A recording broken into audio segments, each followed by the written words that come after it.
To Kenosha, Wisconsin, where closing arguments are expected tomorrow in the murder trial of Kyle Rittenhouse. It's been underway for 2 weeks in a town still rebuilding after last year's protest and violence. CBS's Charlie DeMar is there. We would rest. After a 2-week trial, including an emotional day with Kyle Rittenhouse on the stand in his own defense, the jury will get the murder case Monday. But outside the courtroom, Scott Carpenter, like so many here, is still putting his life back together. His furniture store in the family for 4 decades was burned to the ground during the unrest 15 months ago. This was the front door.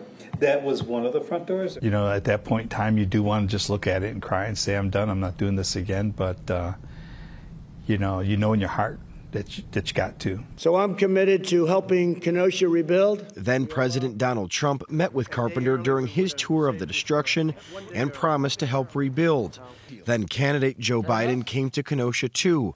But when the attention faded and the politicians left, the damage, both physical and emotional, lingered. Carpenter reopened a few miles from his original downtown store. His focus is now on a verdict and what comes next. I am concerned, but I hope we learned something from that, not to let the protests get out of control and turn into rioting. I think that a lot of people here in Kenosha are tired. Wes West was one of thousands who took to the streets after Jacob Blake was shot and paralyzed by white Kenosha police officer Rustin Chesky. West worries too and offers this advice to his hometown. Hope for the best and expect the worst, and think of it that way.